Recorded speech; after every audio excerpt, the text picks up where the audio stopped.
दिवंगत बाळासाहेब ठाकरे यांच्या पत्नी आणि उद्धव ठाकरे यांच्या मातोश्री दिवंगत मीनाताई ठाकरे यांच्या दादर येथील स्मृतीस्थळावर लाल रंग टाकून विटंबना करण्याचा प्रयत्न करण्यात आला होता। स्मृतीस्थळावर लाल रंग टाकणारा दुसरा कुणी नसून ठाकरेंच्याच कार्यकर्त्यांचा चुलत भाऊ असल्याचं सांगितलं जात आहे। उपेंद्र गुणाजी पावसकर असं आरोपीचं नाव आहे आणि त्याला अटक करण्यात आलेली आहे। मात्र त्यांनी असं कृत्य का केलं हेच सांगते, त्यासाठी हा व्हिडिओ शेवटपर्यंत पहा। स्वर्गीय मीनाताई ठाकरे यांच्या पुतळ्याजवळ लाल रंग टाकण्याचा प्रयत्न झाल्याने राज्यभरात खळबळ उडाली होती।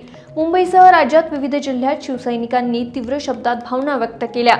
तर काल राज ठाकरे यांनीही पुतळा स्थळाची पाहणी करत 24 तासात आरोपीला बेड्या ठोका असं म्हटलं होतं। तर उद्धव ठाकरे यांनीही पाहणी करत पोलिसांना सूचना केल्या होत्या। तसंच सदर प्रकार दोन प्रकारच्या व्यक्ती करू शकतात। त्यामधील पहिलं म्हणजे स्वतःच्या आई वडिलांचं नाव घ्यायला शरम लाज वाटणाऱ्या लावारिस लोकांनी हे कृत्य केलं असेल, आणि दुसरं म्हणजे बिहारमध्ये ज्या प्रकारे पंतप्रधान नरेंद्र मोदींच्या आईचा अपमान झाला म्हणून बिहार बंद करण्याचा एक असफल प्रयत्न केला गेला, त्याचप्रमाणे हा सर्व प्रकार करून महाराष्ट्र पेटवण्याचा उद्देश असू शकतो असं उद्धव ठाकरेंनी म्हटलं होतं। मात्र ठाकरेंच्याच कार्यकर्त्याच्या भावाने असं का केलं याची कबुली देताना आरोपीने सांगितलं की या दोघा भावांमध्ये संपत्तीचा वाद सुरू आहे आणि या वादात उद्धव ठाकरे आणि आदित्य ठाकरे हे हस्तक्षेप करत होते। वारंवार आपण पोलीस ठाण्यात तक्रार देण्यासाठी जात होतो, मात्र आपली तक्रार घेतली जात नव्हती असं देखील आरोपीने सांगितलं।